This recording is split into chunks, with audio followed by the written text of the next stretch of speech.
poder entender lo que es el sistema de información prevalente en nuestro país, existen diferentes sistemas. Hay uno específico que es se denomina de productividad, en el cual se va recopilando información respecto de la productividad. Y esta información la generan todas las unidades de todas las instituciones y se va a integrar en el Sistema Nacional de Información en Salud, que lo tiene a cargo la Secretaría de Salud, específicamente la Dirección General de Información en Salud.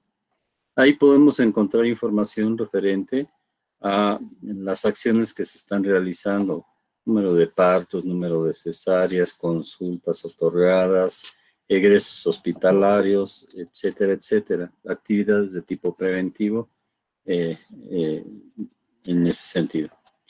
El otro sistema que tenemos y que lo veremos en la semana próxima es el denominado de vigilancia epidemiológica, que este sistema nos permite obtener información prácticamente al momento que están ocurriendo los eventos de interés epidemiológico. Y ya veremos también ese concepto en qué consiste. Y el tercer sistema que es importante conocer es el sistema de información de morbilidad, es decir, de enfermedad. Ya saben ustedes que existe también otro sistema especial que es el de mortalidad, en donde, ya lo veremos con detalle, va dándose lugar al flujo de los certificados, actas de defunción, para llegar a tres instancias. Una es los familiares del fallecido. Otra es la unidad de salud más cercana y la tercera va a entregarse en la oficialía del registro civil. Y a través de su registro de ese certificado de defunción en un libro, que se llama libro de actas, ahí se va a generar un documento que tiene valor legal, que es el acta de defunción. Y ya esa acta también tiene aparejada la autorización para llevar a cabo la disposición sanitaria del cadáver. Ese lo veremos también la semana que entra.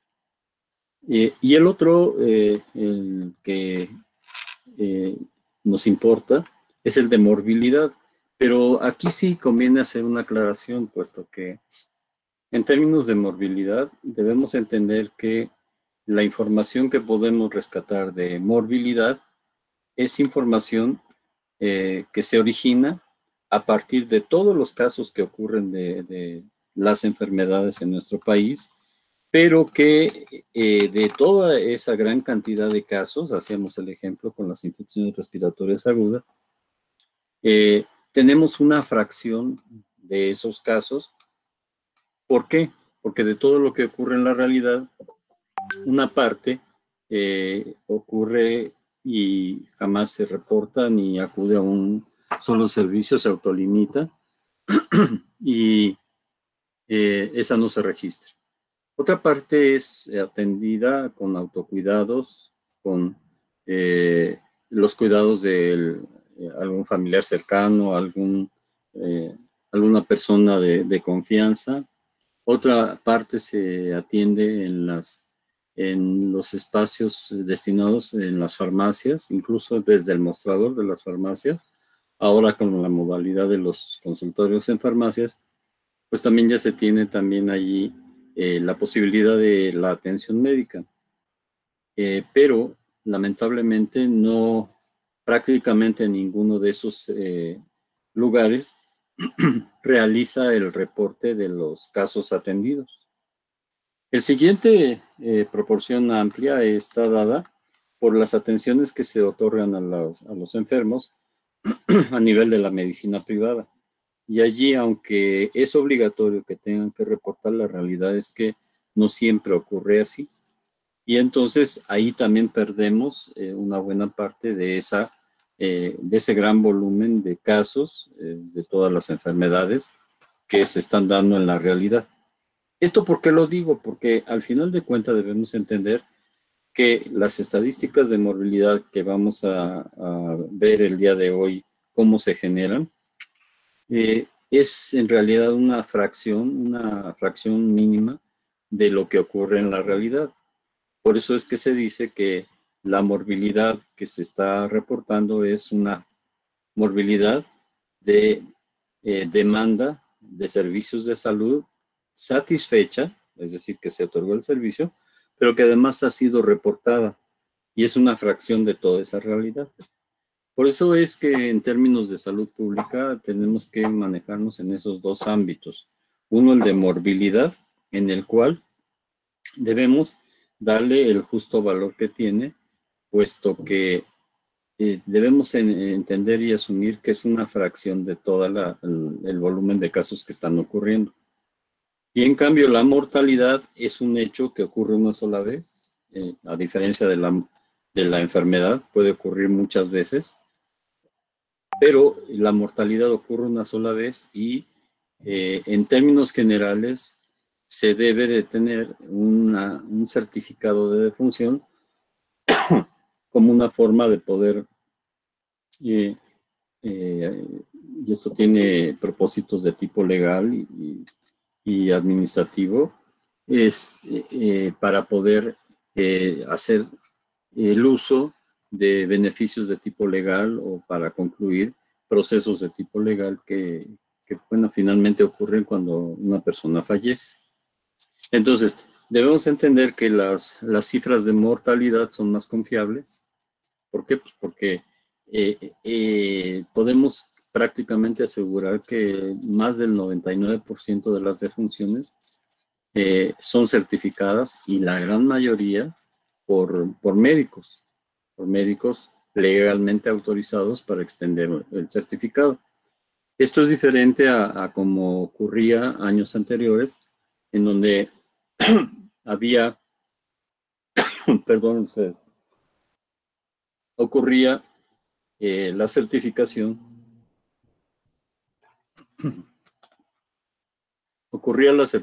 por personal no médico en un volumen bastante mayor. Eso ya no ocurre en el momento actual. La mayoría son certificadas por médicos, por personal médico. Por eso es que es más confiable la información de mortalidad. Puede haber algunos detalles que ya veremos en próximas clases, pero hoy nos vamos a referir a la información de morbilidad, es decir, de morbilidad satisfecha y registrada. Y en ese sentido, la fuente de información está dada en cada una de las unidades del Sistema Nacional de Salud, que tienen la obligación de reportar esa información. Y con ello se va conformando por parte de la Secretaría de Salud y en particular por la Dirección General de Epidemiología, lo que se conoce como los anuarios estadísticos de morbilidad, en donde vamos a poder consultar y nos va a dar una noción de cómo se está comportando el fenómeno de enfermedad en nuestro país, asumiendo que es una fracción de la realidad. Por otro lado, esa es, digamos, la información que va a conformar morbilidad. Pero es evidente que para tomar decisiones, que esa sería la parte más importante, sobre todo en casos que tienen una relevancia desde el punto de vista epidemiológico, enfermedades graves, enfermedades que pueden dar origen a serios problemas como brotes epidémicos, existe otro sistema que lo veremos la próxima semana, que es el sistema de vigilancia epidemiológica.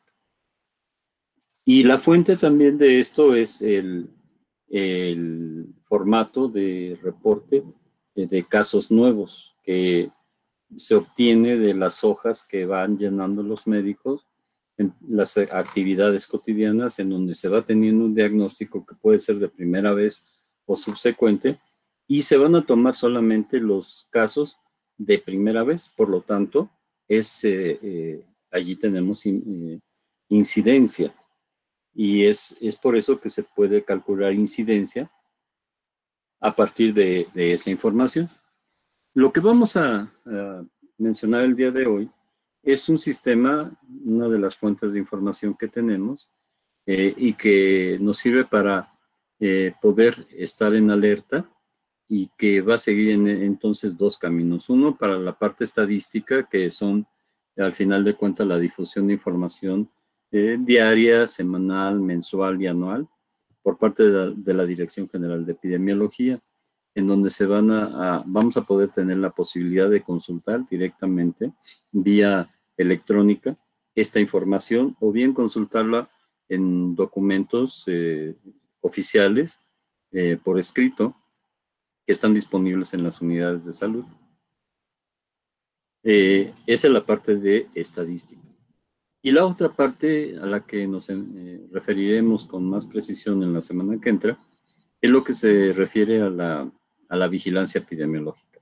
Entonces, concretando, el día de hoy nos vamos a centrar en tratar de entender cómo es que se lleva a cabo este sistema de información a partir de la notificación de casos nuevos. Para ello, me voy a permitir compartirles, espero que ahora sí no existan problemas.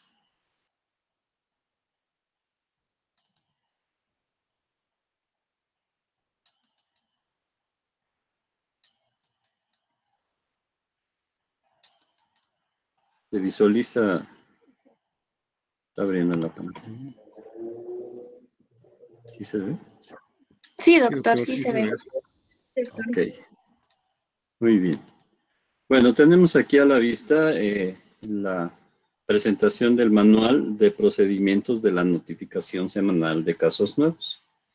Y esta notificación, hay que hacer una puntualización de que es casos sujetos a notificación obligatoria. Antes de entrar de lleno a esto, es conveniente que veamos en nuestro glosario de este manual algunos conceptos que nos van a ser de mucha utilidad. Miren.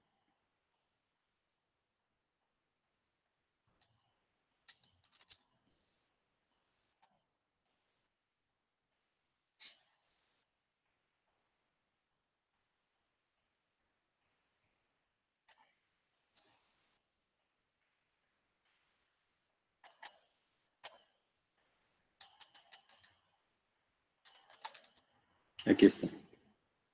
¿Y se ven los acrónimos? Sí, doctor. Sí, doctor. Vamos a entender cómo es que está organizado. Bien, tenemos la primera que es, y así se denomina el CEBE, que es el Comité Estatal de Vigilancia Epidemiológica. Obviamente todo esto está basado en la Clasificación Internacional de Enfermedades, el CIE. Tenemos también un órgano que es a nivel nacional, que es un comité, que está conformado por todas las instituciones del Sistema Nacional de Salud, que es el CONAVE, es el Comité Nacional para la Vigilancia Epidemiológica.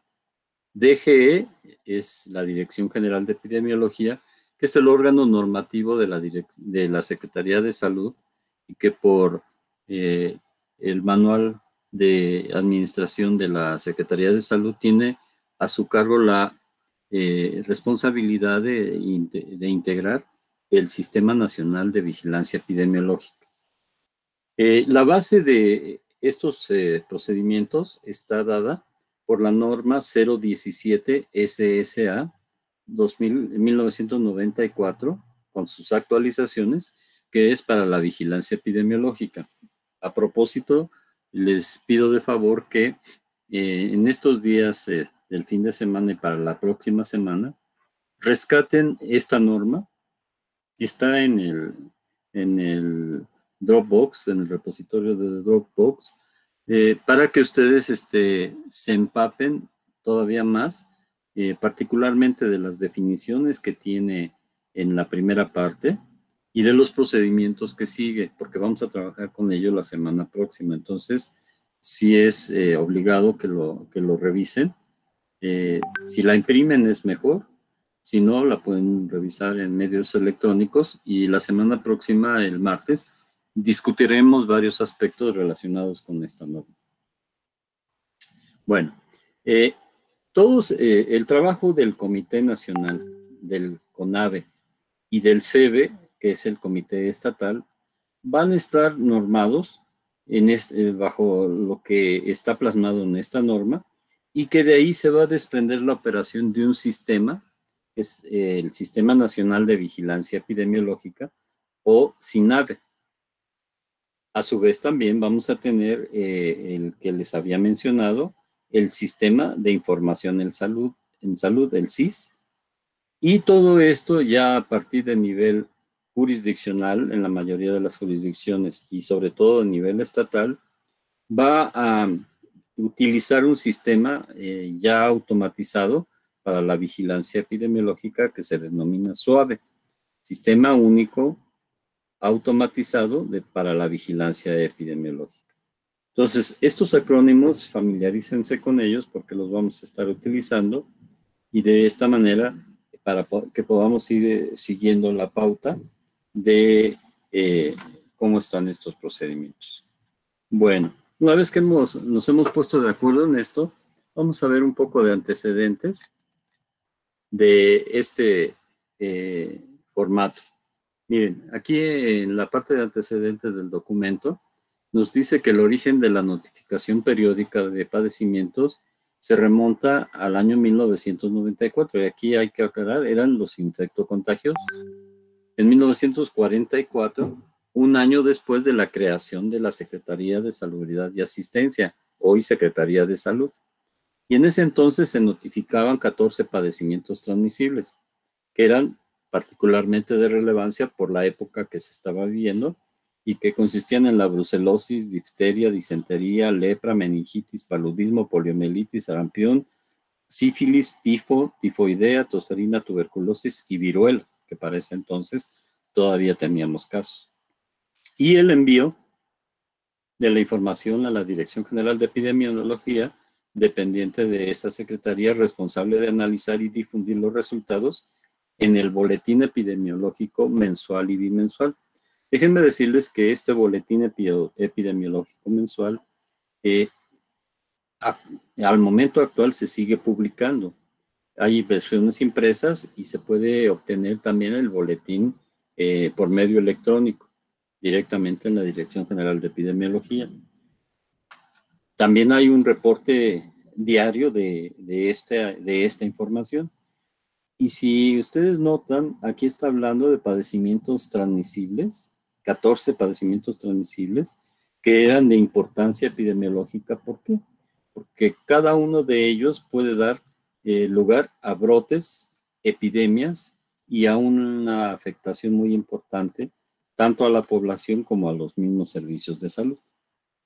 Al año siguiente, en 1945, se creó y operó la hoja epidemiológica que concentraba la información de morbilidad, la cual fue evolucionando hasta la década de los años 70, cuando se conoció como formato de reporte EPI 179, y se creó la notificación semanal de casos nuevos de enfermedad, basado en la CIE, la novena revisión, con 50 diagnósticos organizados en 13 grupos de padecimientos. Y estos están dados particularmente por su mecanismo o su vía de transmisión. Para 1985, se sentaron las bases de un nuevo formato de notificación semanal denominado EPI 185, ya ahora con 89 diagnósticos distribuidos en 10 grupos de padecimientos. Este formato ya incluía la diabetes mellitus, la hipertensión arterial y 2 neoplasias dentro de las enfermedades crónico-degenerativas. En esta época se inició el empleo de computadoras para concentrar y organizar los datos a modo de hojas de cálculo. Además, se fortaleció la comunicación entre todas las instituciones, es decir, la comunicación interinstitucional. Hacia 1994 se inició la conformación del SUIVE, ya dijimos, el Sistema Único Integral de Vigilancia Epidemiológica, de Información para la Vigilancia Epidemiológica, el cual se estableció mediante acuerdo secretarial de la Secretaría de Salud 130, que se firmó en 1995, y en este se establece el compromiso de todo el sector salud, y ojo, es todo el sector salud, es decir, todas las instituciones, incluyendo en el ámbito de la medicina privada, que también está bajo este acuerdo. Para utilizar el formato EPI 195 con 69 diagnósticos en 14 grupos de padecimientos y capturarlo en un programa de cómputo, el Sistema Único Automatizado para la Vigilancia Epidemiológica, con base en la NOM 017. A partir de ese momento, la notificación semanal de casos nuevos cobró mayor importancia al homogeneizar los criterios de reporte en el programa automatizado, en el SUAVE. Posteriormente, en el año 2000, el formato de registro cambió de nombre por SUIVE 1-2000, el cual contenía ya 96 diagnósticos y 12 grupos de padecimientos, agregándose algunos crónico-degenerativos como desnutrición, neoplasias y accidentes. Al finalizar el año 2002, el formato cambió por el de SUIVE 1-2003, con 97 diagnósticos, 13 grupos de padecimientos y la inclusión de la clasificación por género masculino y femenino. En el año 2004, el formato recibió el nombre de SUIVE 1-2004 con 98 diagnósticos distribuidos en 13 grupos de padecimientos predefinidos, además de las opciones de registro de enfermedades de interés local y o regional, porque hay que considerar que en este punto hay padecimientos que no ocurren en ciertas zonas por las condiciones del ambiente, por todo lo que ya hemos estudiado en cuanto a los factores de estilo de vida, pero también de medio ambiente, en donde, por ejemplo, vectores, hay entidades federativas, por ejemplo, la Ciudad de México, que no tienen casos autóctonos. Y en otros casos, por ejemplo, la picadura de alacrán, pues no es frecuente en ciertas entidades. Y de otras enfermedades de notificación inmediata. Todos estos formatos están basados en la 10ª revisión, ya ahora se utiliza la 10ª revisión, y se concentran en el programa automatizado versión número 4. Para ese año que se creó este manual, la notificación semanal de casos nuevos de enfermedades cuenta con el formato 2004, que ya está actualizado, ahora tenemos el 2019, para su operación y es usado oficialmente por todo el sector salud. Cabe señalar que cada año el formato es sujeto a revisión y ajuste en cuanto a tópicos y padecimientos o diagnósticos a reportar, además de actualizar su nombre de acuerdo al año que transcurre. Bueno, hasta aquí es cómo evolucionó este formato. Vamos a ver ahora la metodología. Miren, la notificación semanal de casos nuevos de enfermedades es un sistema de notificación numérico. Se van anotando números. Y aquí cabe hacer también la aclaración que no se deben dejar celdas en blanco, porque ahí queda la incertidumbre de saber si es que se olvidó de registrar la persona que está notificando, se olvidó de registrar algo o bien es que no existe. Y sería erróneo considerar que un espacio en blanco es igual a un 0. Desde el punto de vista de información, eso no puede dejarse así nada más. Entonces ¿Perdón? Perdón, ¿entonces se tacha la celda? No, se debe poner 0. Okay, y eso, al poner 0, ya todos vamos a entender que no hubo casos de ese tópico en particular. En cambio, si la dejamos en blanco, ahí puede quedar la duda. Entonces, un acuerdo para manejar este formato, que si no hay casos de una determinada enfermedad o padecimiento, la celda se debe llenar con un 0, y ahí es indudable, y todos vamos a saber que existe una notificación negativa, y así se llama, notificación negativa, y significa que en los casos en que no hemos tenido en ese periodo de ese padecimiento, deben anotarse con un 0 en la celda correspondiente, y de esa manera no queda la duda. Bueno, el sistema se alimenta de la concentración de los casos registrados en el formato SUIVE 1 y ahora es 2019 que cada unidad genera. Es decir, cada unidad de salud tiene que elaborar su propio formato SUIBE 1 2019 para ser capturado en el paquete de cómputo, el SUAVE. Este programa fue diseñado en la Dirección General de Epidemiología y opera en el nivel jurisdiccional, estatal y nacional, y permite capturar la información desde la jurisdicción o delegación institucional, pensemos en el ISSSTE, en el IMSS, donde puede ser analizada. Facilita el envío por correo electrónico y hace más sencillo y confiable y oportuno el proceso. El sistema está conformado por el SUIBE 1, ahora 2019, que es el formato de recolección de datos.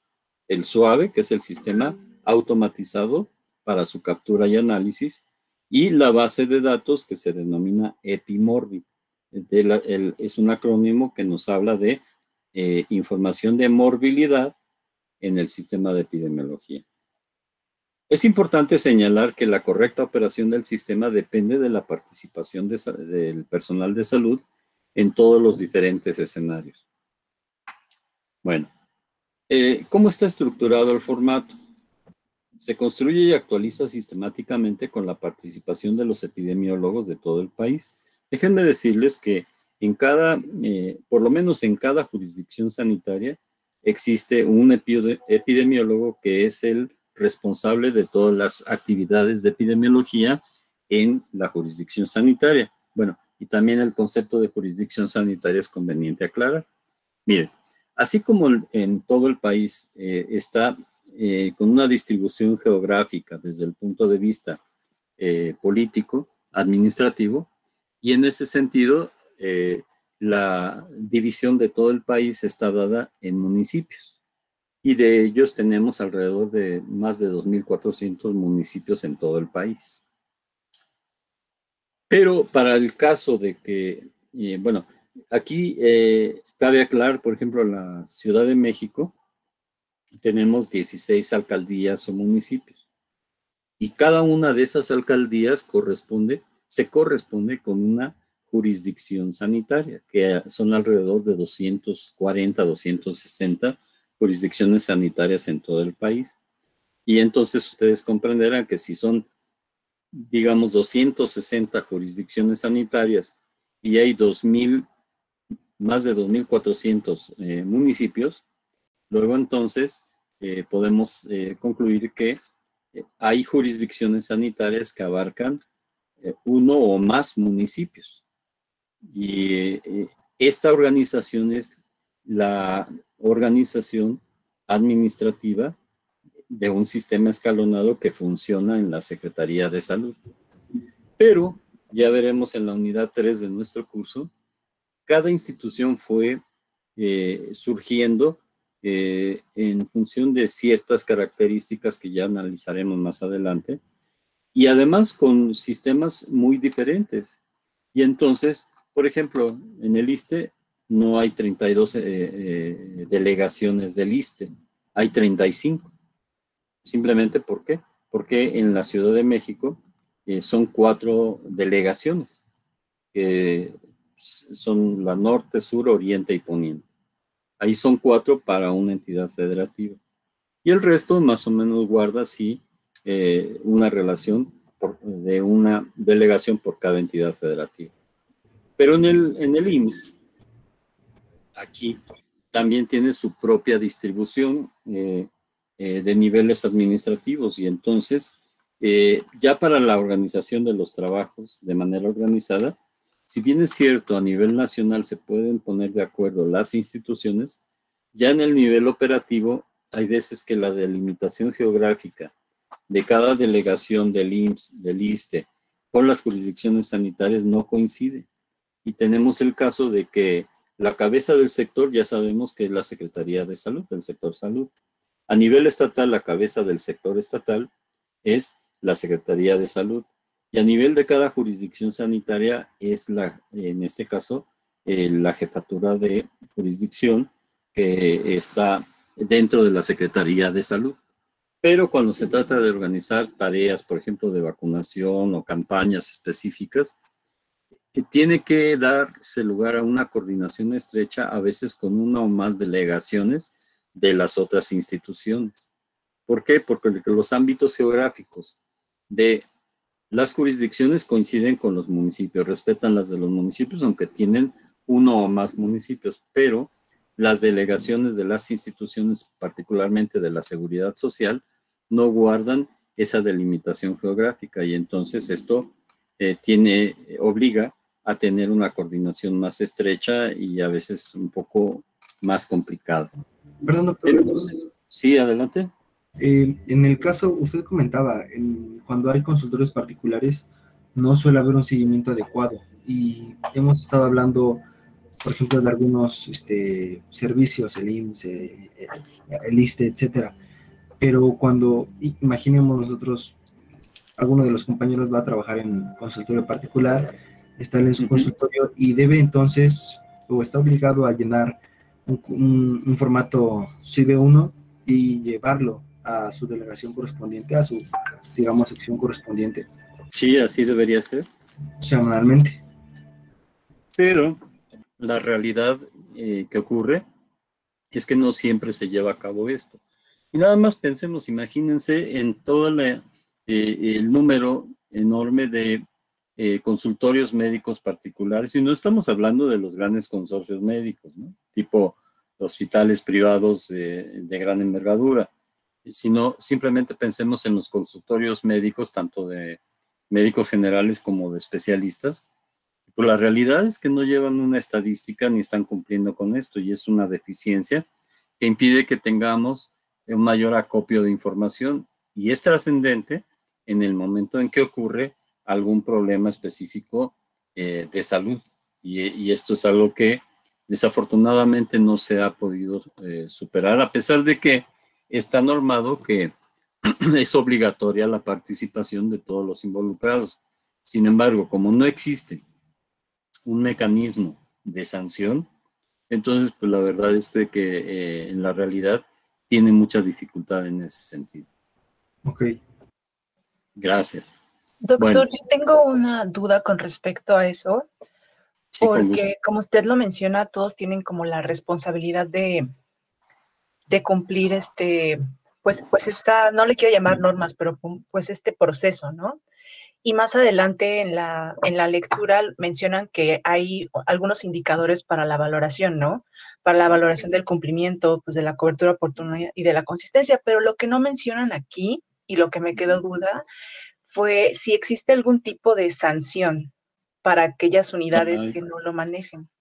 Sí, no la hay. Mira, en donde es posible llevar a cabo estos procedimientos de manera tajante, así se tiene que cumplir, es en las instituciones que conforman el Sistema Nacional de Salud, concretamente la Secretaría de Salud, el IMSS, el ISSSTE, Pemex, Sedena, Marina y el DIF, que son las que fundamentalmente están más controladas en ese sentido. A nivel estatal también están los sistemas estatales de seguridad social, los ISSSTE de cada institución, tipo el ICEMIN, por ejemplo, que también tienen la obligación y existen mecanismos ahí para exigir su cumplimiento. Desafortunadamente, en el caso de la medicina privada, de los consorcios, por ejemplo, de los hospitales y de los consultorios médicos, pues no existe una sanción y es una grave deficiencia porque eso limita el acopio de la información. Entonces, ahí tenemos también una dificultad para poder captar toda la información que de lo que está ocurriendo, ¿no? Independientemente de que no todos los casos de una determinada patología acuden a un servicio de salud. Y si acuden a los servicios de salud de la medicina privada o estos para los cuales no existe un mecanismo de coerción y de sanción, pues es información que se pierde. Y eso limita en mucho el acopio de información, pero sobre todo por las medidas que se tienen que dictar ante la presencia de situaciones que tienen una importancia epidemiológica. Doctor, y por ejemplo, lo que estamos hablando no sería un requisito por así decirlo, para poder certificar algún consultorio o hospital privado y que tal vez al no cumplirlo no se lleven una sanción, pero pues tampoco la certificación? Es que fíjate que para poder hacer la certificación, hasta donde esto ocurre es básicamente en aspectos de tipo administrativo, legal y sanitario, pero no habla como un mecanismo que podría ser de control el hecho de elaborar esta información. Y pues es una lamentable deficiencia de nuestro sistema, ¿no?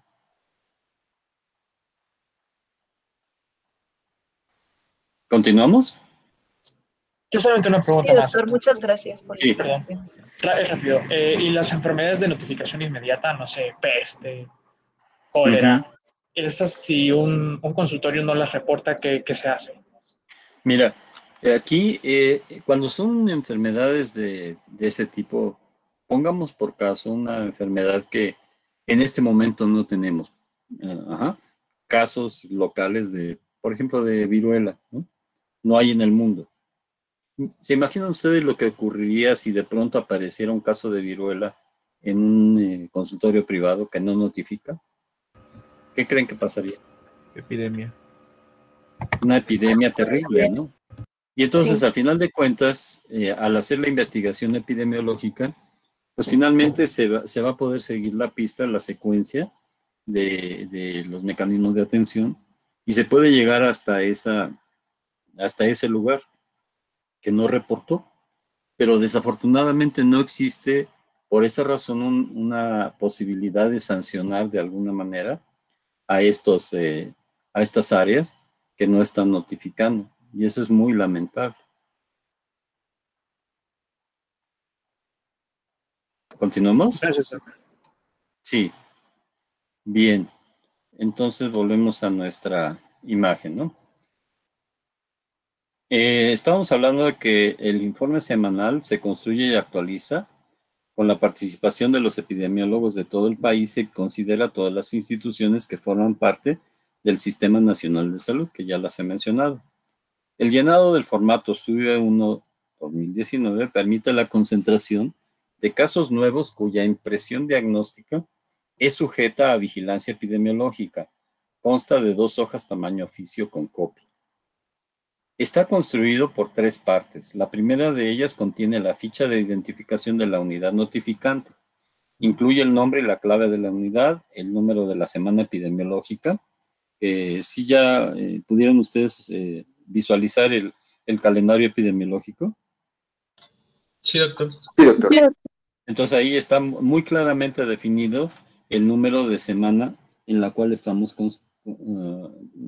transcurriendo. Y eso es el punto de referencia para podernos ubicar específicamente en la semana que ocurrió la notificación de ese caso. Por eso cuando hablamos en las conferencias vespertinas y cuando se habla a nivel internacional, se menciona que a la semana 8 del año 2021 existen tal número de casos de determinada patología. Entonces todos debemos entender que la semana 8 es la misma semana que la mía. Ese es el sentido. Entonces, la semana, el periodo que abarca localidad, municipio, jurisdicción, entidad o delegación, así como la institución notificante. La segunda parte contiene el reporte de 98 padecimientos agrupados con base en características comunes.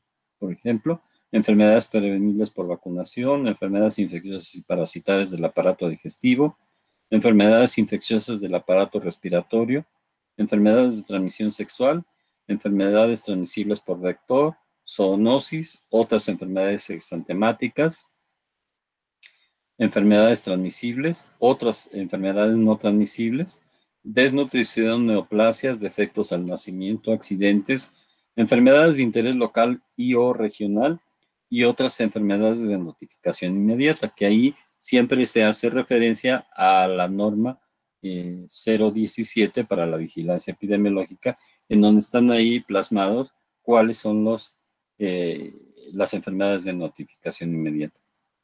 Estos dos últimos grupos cuentan con espacios en blanco para ser llenados por el médico o epidemiólogo. Cabe destacar que los padecimientos de interés local y o regional están definidos por el Comité Estatal, el CEDE, y las otras enfermedades de notificación inmediata son de interés nacional o internacional, como fiebre amarilla, peste, fiebre recurrente transmitida por piojo, tifo epidémico, tifo murino, fiebre manchada, encefalitis equina venezolana, meningitis por Haemophilus influenzae, fiebre del oeste del Nilo, efectos indeseables de las vacunas y o sustancias biológicas, poliomielitis, meningoencefalitis amebiana primaria, intoxicación por picadura de abeja africana, urgencias epidemiológicas y cualquier tipo de fiebre hemorrágica. Enseguida se presentan 17 columnas. La primera se refiere a los grupos de padecimientos. En la segunda se encuentran las enfermedades diagnosticadas, donde se marca con un asterisco aquellos padecimientos que se deben notificar de manera inmediata al nivel jerárquico superior inmediato, es decir, en un plazo no mayor a 24 horas. Si el padecimiento está marcado con el signo más, se debe realizar el estudio epidemiológico denominado SUIVE-2 2004, que es un anexo que está aquí, o el formato de estudio epidemiológico especial. Estos formatos los vamos a ver cuando tengamos nuestra clase en la segunda unidad de atención de brotes y epidemias. Doctor, una pregunta. ¿Sí? Lo que pasa es que en el texto no viene el signo de gato, pero en el ejemplo que nos mandó, viene el signo de gato en algunas enfermedades y dice que se tiene que hacer un estudio de brote. Este también... Sí. Bueno, pero viene ¿cómo decirlo? Como el documento que se tiene que enviar para el estudio de brote. Sí, mira, son 3 códigos que tiene el formato. Una aclaración, este manual es un poco más atrasado que el formato actual. Entonces tenemos el asterisco, el más y el gato, ¿no?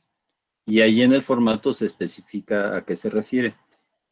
La notificación inmediata es con asterisco. Con el signo de más se debe realizar el estudio denominado SUIVE-2 2004, que es el estudio de caso.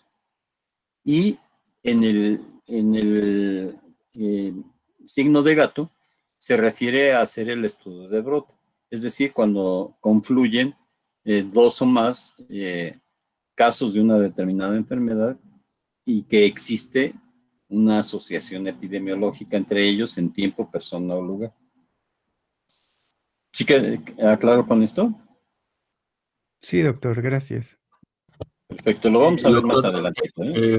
Perdón que le interrumpa, doctor. ¿Y cuáles serían urgencias epidemiológicas que no fueran los agentes que se mencionan arriba? Ahorita lo vamos a ver. Sí, si me aguantan tantito, ahorita vemos el formato y ahí los podemos ubicar. Permítanme un segundo. Giselle, ya le di entrada. Ok. Bueno, continuamos entonces con nuestro manual. Ajá. La tercera columna presenta la clave con la cual se identifican los padecimientos en el SUAVE. Es una clave específica para el sistema automatizado. Las siguientes 12 columnas son para la tabulación por grupos etarios con subdivisiones por género. La 16ª columna corresponde a la suma total de casos por género y la 17ª a la suma total de casos. La tercera parte está destinada para el registro del visto bueno del epidemiólogo y el nombre y la firma del director de la unidad notificante. Aquí tenemos el resumen. ¿Cómo es el flujo de la información? La unidad médica o unidad hospitalaria, es decir, todo centro de salud o clínica de medicina familiar, debe generar a ese nivel, es el que se denomina nivel local. Y entonces nivel local van a ser todas las unidades de cualquier tipo del Sistema Nacional de Salud y van a utilizar el formato SUIVE-1, ahora 2019, que lo van a enviar a la jurisdicción sanitaria. La jurisdicción sanitaria va a recibir todos los formatos de las unidades de su área de influencia y lo va a descargar en el sistema único automatizado, que se denomina Epimorbi. Y ya una vez descargado ahí, lo tiene que enviar a nivel estatal. Y el nivel estatal lo que va a hacer es conjuntar todos esos informes de Epimorbi y lo va a enviar a nivel nacional a el centro normativo, que en este caso sería la Dirección General de Epidemiología de la Secretaría de Salud. ¿Hasta aquí alguna duda? No, doctor. No, doctor. ¿Sí? No, doctor. No, doctor. Ah, perfecto, perdón. Bueno, esto de manera gráfica, ¿cómo se ve? Aquí lo podemos ver. Miren, la notificación semanal se genera en la unidad de salud, sea de cualquier tipo. Primero, segundo, tercer nivel.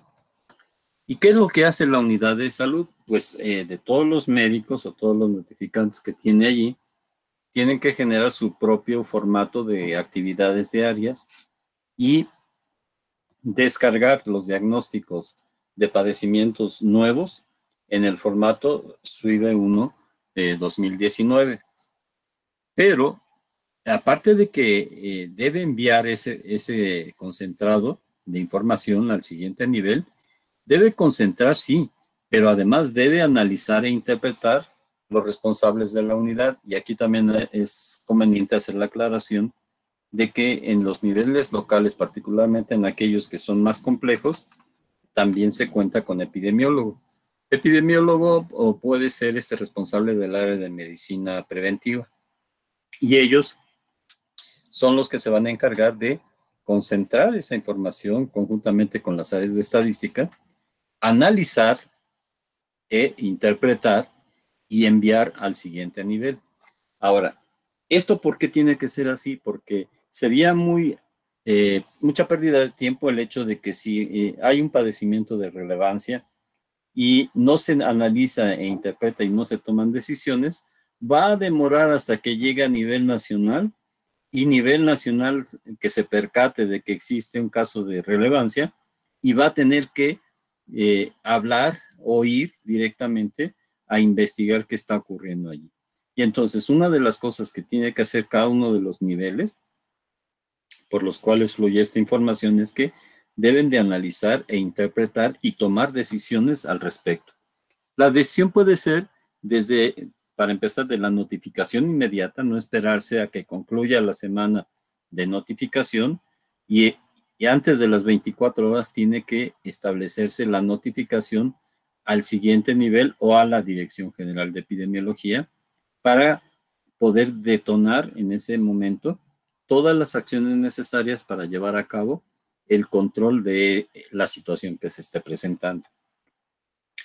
Una vez que se concentra a nivel local, se envía a la jurisdicción que va a concentrar lo de todas las unidades que le correspondan, va a validar esa información, que no haya incongruencias, que no haya espacios en blanco, que esté completa la información, la analiza, la interpreta y la envía ya sea al nivel estatal, en la Secretaría de Salud, a los niveles delegacionales, en las otras instituciones.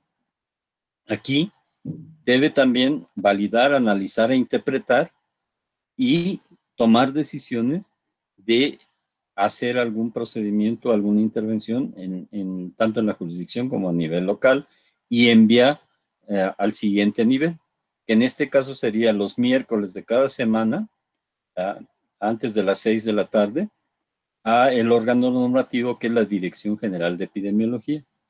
Y la Dirección General de Epidemiología concentra toda la información de todas las entidades federativas, de todas las instituciones, valida la información, la analiza, la interpreta, y algo que aquí se agrega es la difusión de esa información mediante boletines que se generan, tanto escritos como por medio electrónico, que es el boletín diario, el boletín semanal, el mensual, el semestral y el anual. Es decir, que cada periodo ya muy establecido se va generando información específica. ¿Hasta aquí alguna pregunta? Sí, yo tengo una duda, doctor. ¿Esos Adelante. documentos ¿El SUIBI-2 y el de brote se mandan al mismo tiempo que el SUIBI-1? El SUIBI-1 ese tiene periodicidad, es decir, se tiene que enviar cada semana. Y tiene que llegar hasta el nivel normativo que es la Dirección General de Epidemiología. Pero cuando existe un caso de notificación obligatoria que amerita notificación inmediata, en ese momento se tiene que empezar a llevar a cabo ciertas acciones, porque estamos hablando de padecimientos que pueden en un determinado momento involucrar a grandes núcleos de población, convertirse en un problema que rebase las capacidades del Sistema Nacional de Salud. Y entonces es importante iniciar las actividades para su control. Situándonos, por ejemplo, ¿en qué haríamos si nosotros estamos ubicados en un centro de salud pequeño, un tipo 3 de la Secretaría de Salud, en una zona rural? Lo que nos toca a nosotros es estar generando información semanalmente, y cuando nos demos cuenta de que hay algún padecimiento, que ahorita los vamos a ver cuáles son, de notificación obligatoria, tendremos que hacer la notificación al siguiente nivel, que en este caso sería la jurisdicción sanitaria, y aportar la información para empezar a indagar, verificar si existe realmente una situación que se está saliendo de control. Y eso lo vamos a ver con más precisión cuando veamos el tema de estudio de brotes.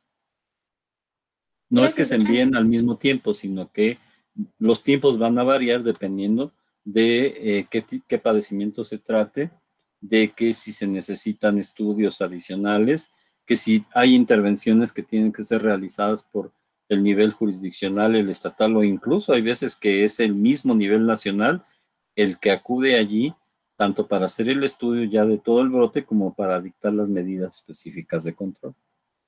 Nosotros, como responsables de una unidad de salud, vamos a participar notificando, enviando la información de manera periódica y además participando como parte del equipo que va a investigar y controlar el brote en cada situación que se presente.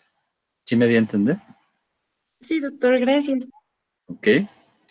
Bueno, entonces vemos aquí los mecanismos de evaluación. Vean ustedes que tiene ciertos indicadores específicos. Tiene un sistema de captura y la difusión de la información. Aquí tienen una imagen de ese entonces, la página de la Secretaría de Salud y en particular de la Dirección General de Epidemiología. Y aquí ustedes pueden ver que tiene temas específicos. Está algo pasado de tiempo, pero por ejemplo, para ese entonces era muy importante influenza, ahora es COVID, y esto lo vamos a tener. Ahí se pueden también consultar todos los manuales de operación del sistema de vigilancia epidemiológica. Por ejemplo, lo de cólera, lo de coronavirus, lo de cualquier padecimiento de interés epidemiológico, existen manuales para la notificación, para el estudio epidemiológico de casos, para el estudio epidemiológico de brotes, para la toma de muestras de laboratorio y para los procedimientos que se deben de llevar a cabo. Entonces es muy importante que ustedes ubiquen, que guarden en su mente que en la página de la Secretaría de Salud y específicamente en la Dirección General de Epidemiología, ustedes van a poder consultar pues todo este tipo de materiales que les van a permitir ir teniendo la idea de cómo se va a ir desarrollando nuestra participación. Bueno, ya hablamos del manual y ahora les voy a compartir el formato para ir viendo en qué consiste. ¿Se ve? Bueno, aquí lo tienen ustedes. Es el formato para la notificación semanal de casos. Se identifica siempre con un acrónimo, que lo vemos aquí, SUIBE 1-2019, Sistema Único de Información para la Vigilancia Epidemiológica, y este es del año 2019, es más reciente. Y tienen ustedes aquí en el encabezado las instituciones del Sistema Nacional de Salud. Está la Secretaría de Salud, el ISSSTE, el sistema DIF, la Secretaría de Marina, la Secretaría de la Defensa Nacional, el IMSS y Pemex. Todas estas instituciones conforman de manera nacional, con cobertura nacional, el Sistema Nacional de Salud. Y el nombre del formato está aquí, que es el Informe Semanal de Casos Nuevos de Enfermedades. Tiene también aquí, voy a agrandar un poquito la pantalla para poder leer, dice, instrucciones. Llene a máquina preferentemente, remita el original a nivel jerárquico inmediato superior y conserve una copia.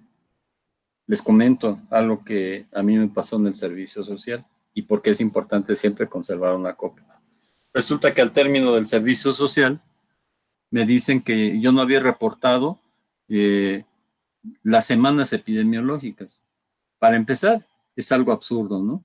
Porque ya parece que se iban a estar esperando un año y hasta que terminé el servicio social para decirme que no había reportado. Lo que pasa es que perdieron las hojas y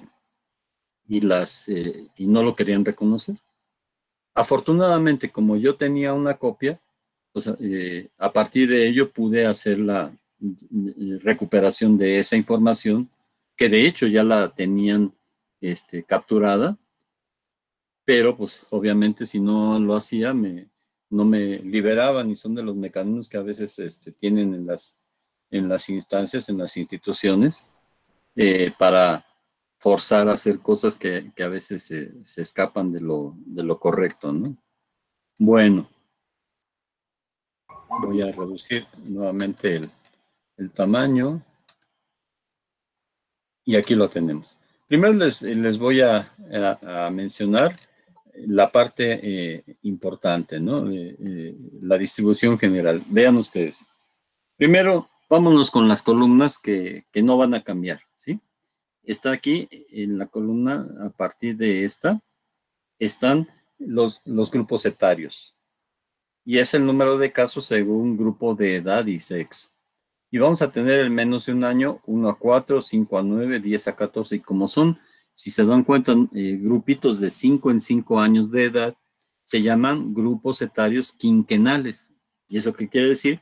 Que son grupos de 5 años de edad, de 5 años de edades.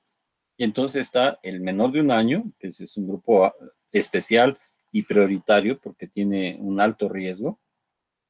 Y después ya son grupos quinquenales, de 1 a 4, 5 a 9, 10 a 14, 15 a 19, 20 a 24, 25 a 44, aquí ya es un rango más amplio, 45 a 49, 50 a 59, 60 a 64 y 65 y más. Y se deja también un espacio para si se ignora la edad específica de un determinado caso. Viene el total por masculinos y femeninos y el total de totales. Cada uno de los grupos quinquenales está desglosado por masculino y femenino. Y entonces ya podemos entender cómo es toda este formato. Bueno, voy a agrandarlo para explicar un poquito más al respecto de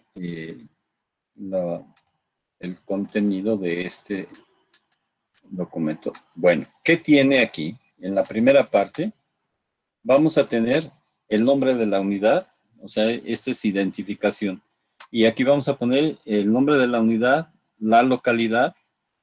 Hay una clave específica para el sistema automatizado, el SOAVE, una clave para cada unidad. También hay que anotar el municipio, la semana, el número de la semana, las fechas que va del tantos, de tantos, al tantos de tantos. Y el año de 2021, por ejemplo. Luego tiene la localidad, el municipio, la jurisdicción a la que pertenece, entidad o delegación específica de las instituciones, y tiene una clave, si se dan cuenta, en la parte inferior. Dice otras, el número 4, ¿verdad? Pero vienen desde acá. La Secretaría de Salud le corresponde a la clave 1, el IMSS 2, el ISSSTE 3, las otras que podrían ser DIF, SEMAR, SEDENA, Pemex, se anotan aquí. el IMSS prospera, ahora IMSS es Solidaridad, y después ahora es IMSS Oportunidades, creo. El DIF, Pemex, Sedena, CEMAR, que es el número 9. Y entonces aquí este formato es igual para todas las instituciones, pero se puede caracterizar según la institución específica. Bueno, como veíamos en la descripción, tiene también la clave del sistema único automatizado. ¿Con qué número de clave se identifica, por ejemplo, a la meningitis tuberculosa? Es el número 44, difteria es el 82, sarampión el 87 y así por el estilo. Entonces, vamos a centrarnos en la información, las características de la primera y de la segunda columna. Esto ya dijimos de qué se trata y entonces voy a ampliar un poco más para que se pueda distinguir apropiadamente. Y entonces, ¿qué vamos a tener aquí en las columnas, la primera y segunda columnas del lado izquierdo? Vamos a tener aquí grupos específicos de enfermedades, que van a ser enfermedades que tienen características en común cada grupo. Por ejemplo, el primer grupo es el de enfermedades prevenibles por vacunación. Y aquí vamos a tener... Un segundo. Okay.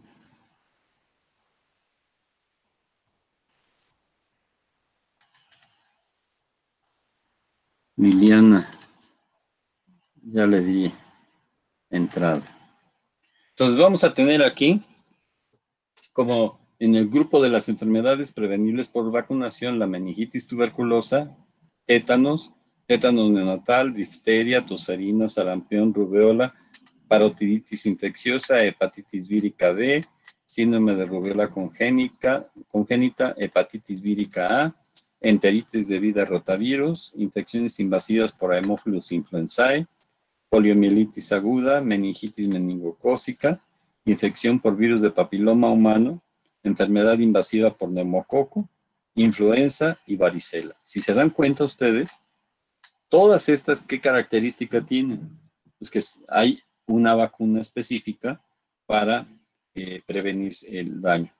También a lo que se me pasaba es que a pie de página vamos a tener las claves de esta simbología. El asterisco significa notificación inmediata, el signo de más, hacer estudio epidemiológico, y el gato, estudio de brote. Hasta aquí, ¿alguna pregunta? Noten ustedes, por ejemplo, que hay algunas que tienen, por ejemplo, si vemos aquí parotiditis infecciosa, no tiene ninguna simbología. En cambio, tosferina tiene las 3, sarampión y rubiola. Hepatitis vírica B solamente tiene el estudio de caso y estudio de brote. La rubiola congénita tiene todas. Hepatitis vírica A tiene nada más estudio de caso y estudio de brote. Pero las que tienen asteriscos son justamente las que son más importantes, tienen relevancia epidemiológica. ¿Por qué? En primer lugar, porque pueden dar lugar a brotes y epidemias. Y en segundo lugar, porque tienen una vacuna que ha estado siendo aplicada. Y el hecho de presentar un caso de estas enfermedades, ¿qué significa? Una de dos, o no se vacunó, o bien fallas en la vacunación. Entonces, por lo mismo, es importantísimo el llevar a cabo tanto el estudio de brote, porque puede dar lugar a, la notificación inmediata. ¿Por qué? Porque si no hacemos la notificación inmediata y en ese momento iniciamos todas las acciones para el estudio de casos y brotes, esto puede crecer y generar un problema más importante. Y entonces vean ustedes que las que tienen el asterisco, pues son las que podríamos denominar las de mayor relevancia epidemiológica. Por ejemplo, varicela nada más tiene estudio de brote, pero infección de virus de papiloma humano no tiene ninguna, y así por el estilo. ¿Alguna pregunta, duda o comentario hasta aquí? Doctor, yo sí, no me queda claro cuál es la diferencia entre el estudio de brote y el otro, el estudio Ok, de caso. ok. Mira, cada vez que se tenga una enfermedad de notificación obligatoria, que son estas marcadas con asterisco, es obligado estudiar a la persona enferma. Y ese es el estudio de caso. ¿Queda claro? Ok. Ahora, ¿qué es un estudio de brote? Supongamos que tenemos, por ejemplo, toquemos madera, poliomielitis aguda. Es obligado que si existen, aquí tenemos que referirnos a la definición de brote. Definición de brote es 2 o más casos de una determinada enfermedad que están asociados epidemiológicamente. Y cuando decimos asociados epidemiológicamente significa tiempo, lugar y persona. Por ejemplo, en una escuela, en un orfanato, en un reclusorio, ese lugar. En un tiempo, en una determinada época, en una semana epidemiológica, hay un número por arriba, 2 o más casos por arriba de estas enfermedades de notificación obligada. Y en persona, supongamos que son estudiantes de algún lugar o internos de alguna, de algún reclusorio, etcétera, etcétera. Y entonces es obligado es hacer el estudio de cada uno de los casos, pero además el estudio de todos los casos en su conjunto. ¿Sí me di a entender? Ah, ok, sí, muchas gracias, doctor. Ok. ¿Alguna otra pregunta o duda? ¿Comentario? No, doctor. No, creo que no, doctor. Gracias. Vamos adelante entonces. El siguiente grupo sería de las enfermedades infecciosas y parasitarias del aparato digestivo. Y estas, ¿qué es lo que tienen en común? Pues el mecanismo de transmisión.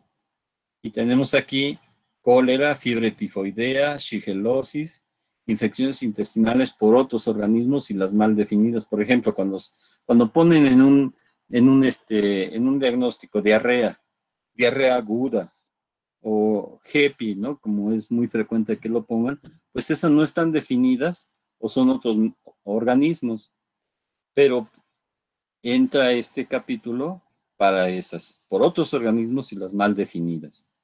Está la intoxicación alimentaria bacteriana y vean ustedes que tiene el gato.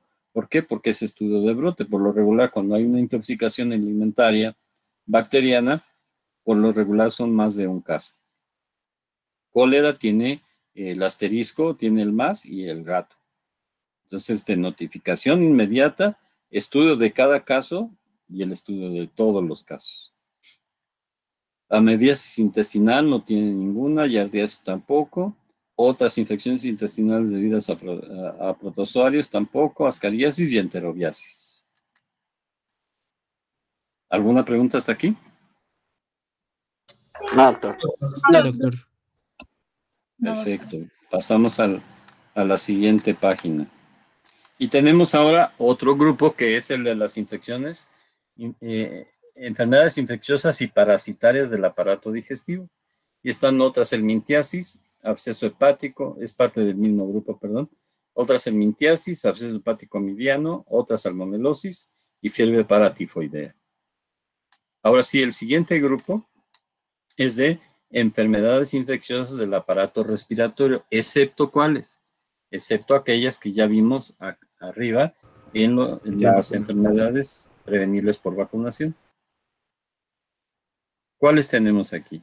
Tenemos tuberculosis respiratoria, otitis media aguda, faringitis y amigdalitis estreptocócicas, infecciones respiratorias agudas, excepto la faringoamigdalitis estreptocócica, las neumonías y bronconeumonías. ¿Hasta aquí alguna pregunta? No, todavía. Bien. El siguiente grupo son las enfermedades de transmisión sexual. Pues vimos las primeras que eran por que existe una vacuna para prevenirla. El siguiente grupo es por el mecanismo de transmisión, que son las infecciosas del aparato digestivo, y ahora vamos con las enfermedades de transmisión sexual.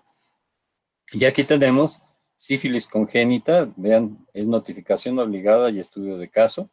Sífilis adquirida, infección gonocócica del tracto genitourinario, linfogranuloma venéreo por clamidias, chancro blando, tricomoniesis urogenital, herpes genital, candidiasis urogenital, vulvovaginitis, la infección asintomática por VIH que tiene asterisco, estudio de notificación obligada, inmediata y estudio de caso, y el síndrome de inmunodeficiencia adquirida, que aquí tiene notificación inmediata y estudio de caso. Hasta aquí, ¿vamos bien? Sí, doctor. Bien. El siguiente grupo tiene otro mecanismo de transmisión, y en este caso serían las enfermedades transmitidas por vector. ¿Qué tenemos aquí?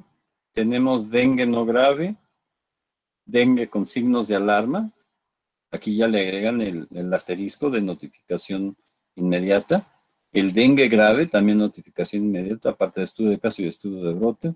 Paludismo por Plasmodium falciparum, que es el más grave, ¿verdad? Y afortunadamente el que menos casos hay. Y entonces este sí tiene las 3 claves. Paludismo por Vivax, estudio de brote. Encefalitis equina venezolana, notificación inmediata.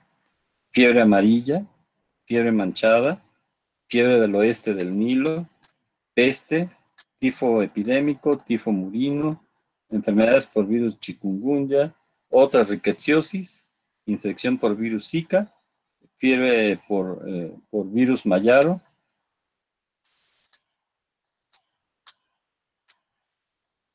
y ya.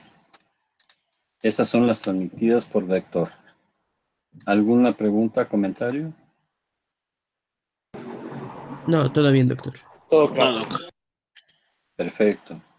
Vamos entonces ahora con el siguiente grupo, que son las zoonosis, es decir, enfermedades que son propias, zoon es animal y gnosis enfermedad, entonces son enfermedades propias de los animales que, como un accidente en la cadena epidemiológica, se transmiten al ser humano. Y entonces una zoonosis se convierte en una antropozoonosis, que es enfermedades que padecen tanto los animales como los humanos. Y así tenemos las brucelosis, las leptospirosis, rabia humana, cisticercosis, teniasis y triquinosis. Las que tienen asterisco, notificación obligada, es rabia humana. Brucelosis, leptospirosis y rabia ameritan estudio de caso y estudio de brote. ¿Todo bien hasta aquí? Sí, doctor. Sí, doctor. Sí. Bien. El siguiente grupo es de otras enfermedades exantemáticas, porque en la primera parte vimos enfermedades que también son prevenibles por vacunación, pero que como característica tienen, ¿qué cosa? Fiebre y erupción, exantema. Y entonces aquí tenemos la escarlatina y la erisipela. ¿Está bien hasta aquí? Sí, doctor. Sí, doctor.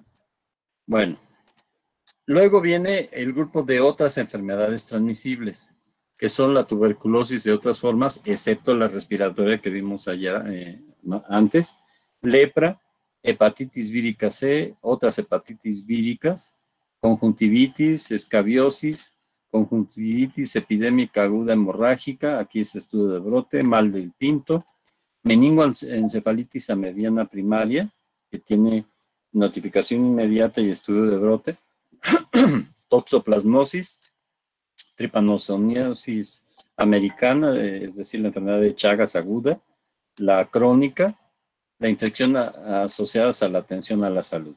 Aquí fíjense que viene otro grupo de padecimientos que son infecciones asociadas a la atención a la salud. ¿Cómo cuáles piensan ustedes que podrían ser aquí? Pseudomonas aeruginosa. Pero ¿por qué aquí? COVID-19. También podría ser, ¿verdad? Y me imagino que ya en el siguiente formato, que sería SUIVE 1 tal vez 2020, 2021, pues tendrá que venir también un apartado para COVID-19, ¿verdad? Pero aquí también son aquellas que están relacionadas con los procedimientos de atención a la salud. Infecciosos podrían ser como cuáles, pues las enfermedades nosocomiales, ¿no? Y también está aquí la enfermedad por virus ébola. Luego vienen... También entra las ahí, perdón, Sí. VIH y las hepatitis B y C. Estas están acá más arriba, mira. Aquí están las hepatitis. Ah, ok. Y VIH está en enfermedades de transmisión sexual. Entonces no entran en la de atención a la salud, por ejemplo, por un No. accidente o algo así. No directamente. Ah, ok. Gracias. Luego también tenemos otras que son la leishmaniasis visceral y cutánea, la oncocercosis y el tracoma, que son las enfermedades de interés local o regional. Son muy localizados los espacios en donde todavía persiste la incidencia y prevalencia de estas enfermedades. Luego viene otro grupo, que este es un grupo especial. Son enfermedades bajo vigilancia sindromática. Y a ver, aquí me voy a tomar un poquito de tiempo para explicarlo. Miren, si hablamos de enfermedad febril exantemática, ¿hacia qué están orientadas estas? Sarampión. Identificar padecimientos que tengan fiebre y exantema, pero particularmente ¿cuáles? Los que arriba no se mencionaron. Claro, las prevenibles por vacunación, pero como no tenemos casos, afortunadamente, de sarampión, hay que guardar un capítulo específico para estudiar todo aquello que pueda parecer sarampión, y finalmente debe quedar con un diagnóstico bien descartando todas otras las posibilidades, pero cualquier enfermedad que tenga fiebre y exantema entraría aquí, y miren, está de notificación inmediata, estudio de caso y estudio de brote. ¿Por qué? Porque lo que estamos buscando aquí es todos aquellos casos no diagnosticados de sarampión, también de rubeola, que es otro padecimiento que está en vías de erradicación. Y a propósito, una pregunta. ¿Entienden ustedes los conceptos de eliminación, erradicación y control desde el punto de vista epidemiológico?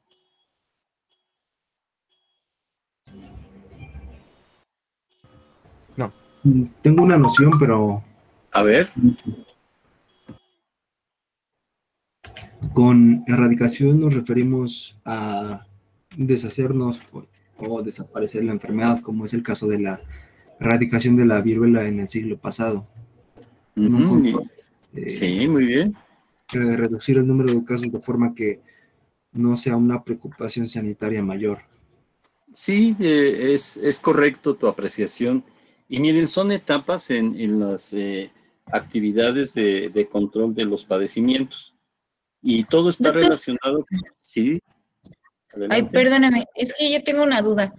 Sí. ¿Cuántos casos o cuánto tiempo debe de pasar sin que se presente un caso de alguna enfermedad para quitar la vacuna de ese lugar en específico? O sea, para que ya no sea necesario aplicarla.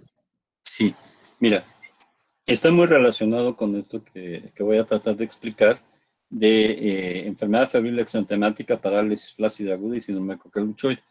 Y entonces en las funciones de control que tiene la epidemiología y la salud pública, son etapas que se van cumpliendo, pero van a depender de dos condiciones. Una, la presencia del agente, o sea, que exista el agente causal. Y el agente causal ya vimos en dónde puede estar. En reservorios. Puede ser reservorio. Y una condición para lograr eliminar, que sería la etapa más avanzada, una enfermedad, ¿cuál sería? Que el único hospedero sea el humano. ¿Se entiende esto? Sí. Es decir, que si el único hospedero es el humano, si yo dirijo acciones para prevenir la enfermedad y ya no hay casos entre seres humanos. Básicamente la erradicación sería eliminar la causa No, es que ahí me está revolviendo dos conceptos, erradicar y eliminar. Entonces a lo que voy es a lo siguiente, miren. Hablar de control significa disminuir al número más bajo el número de casos. ¿Se entiende? Esta es la primera, control. Eliminación se refiere a no tener casos, aunque persista en el ambiente el agente causal. Es decir, que puede haber otros reservorios o fomites. Y el caso más extremo es la erradicación, en donde ya no existen casos y tampoco existe el agente causal. Vamos a empezar por el más aparente, ¿no? Viruela.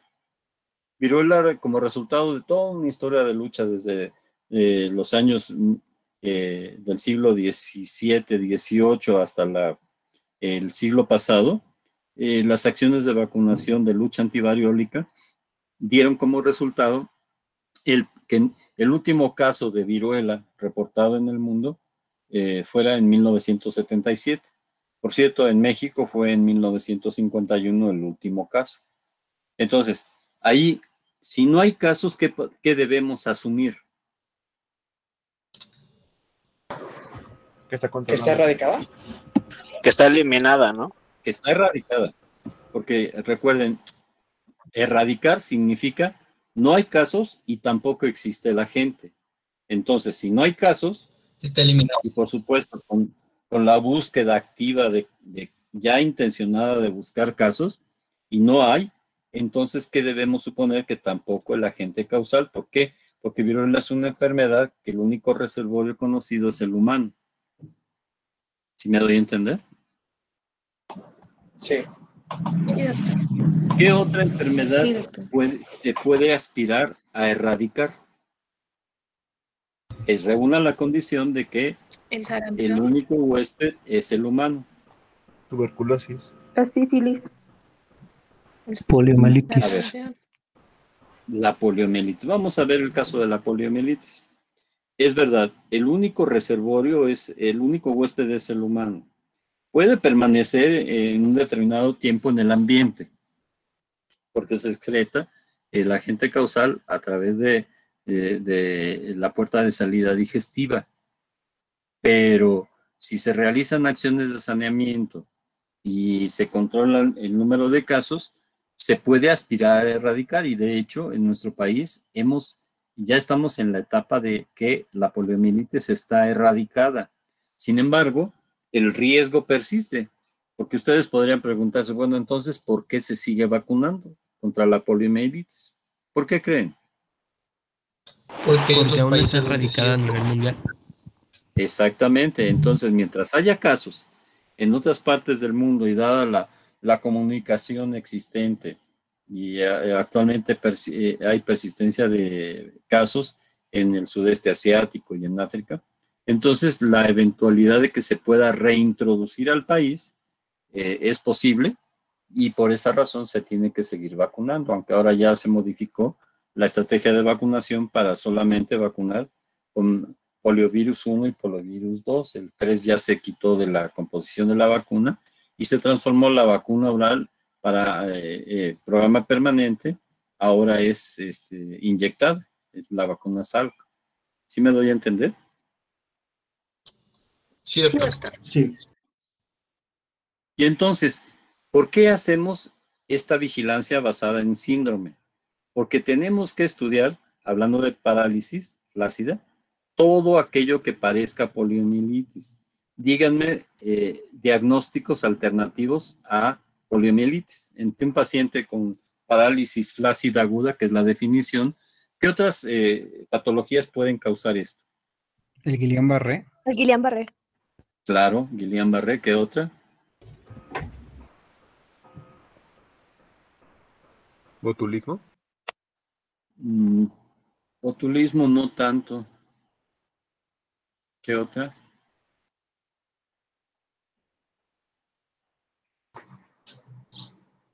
Esclerosis lateral amiotrófica. Los ictus, bueno, stroke, un infarto, un EBC isquémico. Sí, En este caso, pues, sí, puede ser un EBC, ¿no? ¿Qué otro? Miastenia gravis. La miastenia, para que llegue a eso se más bien necesita de veras, pero una crisis miasténica, más bien, ¿no? una crisis miasténica, claro, y fundamentalmente es a nivel de la cara, ¿no? Pero sí podría ser. Entonces, todo aquello que se parezca a poliomielitis va a entrar en este capítulo de el síndrome de parálisis flácida aguda, y se tiene que hacer la notificación inmediata, estudio de caso y estudio de brote si lo hubiera. Hay una entidad nosológica que es la intoxicación por Carwinkia. Esto les explico de qué se trata. Es una planta. ¿Conocen ustedes las pingüicas? No, doctor. No. Son, antes incluso las vendían junto con las pepitas y todas las botanitas esas. Y las pingüicas son unas frutitas, hagan de cuenta como una manzana, pero pequeñita, pequeñita, del tamaño de tal vez de un chicharito. ¿Son las que decían que eran tóxicas? Es que es a lo que voy. Hay pingüicas, son muy dulcecitas y no provocan nada, pero hay unas que se le parecen, que es una planta que se denomina Carwinkia humboldtiana. Y estas que tienen como característica que provocan parálisis flácida aguda. Entonces, es obligado siempre que tengamos una parálisis flácida aguda de instalación de menos de 15 días, el llevar a cabo el estudio, la notificación inmediata, estudio de caso y estudio de brote. ¿Sí me di a entender? Sí, Como ya no tenemos poliomielitis, tenemos que estudiar todo aquello que se le parezca. Y esos entran en parálisis flácida aguda. Y siempre tiene que haber un diagnóstico final alternativo. O si es poliomielitis, bueno, es poliomielitis y ya. Eso tiene otras implicaciones, pero tenemos que estar seguros de que es o no poliomielitis. Ahora, en el caso de enfermedad febril exantemática, esto está dirigido a la vigilancia sindromática en búsqueda de ¿qué? De sarampión, de rubiola y algo que sería trágico, que sería viruela. Entonces, toda aquella patología que no tenga un diagnóstico preciso, se debe de considerar como enfermedad febril exantemática. Se hace la notificación, el estudio de caso y el estudio de brote, y con el apoyo de auxiliares del laboratorio, poder llegar a un diagnóstico de precisión. Pero esto es ante la ausencia, o por lo menos la presencia de pocos casos. Entonces sí tenemos que orientar la búsqueda a tratar de encontrar que todo aquello que tenga fiebre y ronchas, debemos estudiarlo pensando en que puede ser sarampión. ¿Sí se entendió? Sí, doctor. Bueno, volviendo a las etapas. Entonces, la primera etapa de control es el número más bajo de casos de una determinada patología. La siguiente etapa es la eliminación, que significa 0 casos de esa enfermedad, pero con persistencia del agente causal. Y la tercera etapa, que es la erradicación, significa ningún caso de esa enfermedad ni muerte y ausencia del agente causal. Entonces, ahora sí podemos entender con esto que viruela, sarampión, poliomielitis están erradicadas por lo menos de nuestro país y la viruela de todo el mundo. Y cuando ocurre eso, y con sistemas de vigilancia epidemiológica amplios, se tiene que asegurar que no hay casos en ninguna parte del mundo, y es un acuerdo, esto tiene que ser por 2 años, y es un acuerdo mundial en que en aquellas áreas en donde existan todavía alguna reserva de ese agente, ya sea para la producción de la vacuna o por otras razones, debe ser destruido. Y eso fue lo que pasó con viruela. Una vez que se hizo la declaratoria por la OMS de que es una enfermedad erradicada, todos los países del mundo deben de destruir la simiente de las vacunas que puedan tener. Pero, ya saben, siempre hay pensamientos de sospecha, y entonces las grandes potencias, ¿qué creen que hicieron? Los guardaron. Lo guardaron, ¿por qué? Porque en determinado momento puede ser parte del arsenal biológico, ¿no? Y entonces, como ya no tenemos contacto con el agente causal, pues todos somos susceptibles, incluso los que todavía recibimos la vacunación en su momento, como no hemos tenido exposición, no hemos tenido reforzamiento, y entonces es muy probable que ahorita toda la población del mundo sea susceptible. Entonces, es algo que invita a reflexionar, ¿no? Doctor, tengo una pregunta. Sí. O sea, por ejemplo, el uso de mascarilla, la sana distancia, incluso la vacuna son medidas de eliminación para esa gente. Serían, por supuesto, sí, medidas de eliminación, porque... para SARS-CoV-2. Perdóname. Sí, serían medidas iniciales de control y tal vez de eliminación, pero si lo logramos eliminar, habría que saber con toda precisión si el SARS-CoV-2, el único hospedero, el único reservorio es el humano. Porque si es verdad aquello que dijeron que surgió de ahí de los murciélagos o del pangolín o alguna cosa así, algún animal de ese tipo, entonces estaríamos suponiendo equivocadamente que es posible erradicarla. Mientras tanto, a lo que podemos aspirar, al menos, primero controlar, después eliminar y, si es posible, erradicar. ¿Sí me da a entender? Gracias. Sale. Bueno. Entonces, ¿quedan claras las enfermedades sujetas a vigilancia sindromática? Nos falta el síndrome coqueluchoide. ¿Esto a qué se refiere? A un síndrome clínico que se parece a la tosferina. Claro, y aquí lo que buscamos es que todo aquello que parezca tosferina sea estudiado hasta en tener un diagnóstico preciso. Y aquí podemos encontrar otros virus, el sincitial respiratorio, etcétera, ¿no? Pero que no sea tosferina, bordetela. Luego tenemos enfermedades bajo vigilancia, otras sindromáticas, como es el síndrome meningio y la infección de vías urinarias.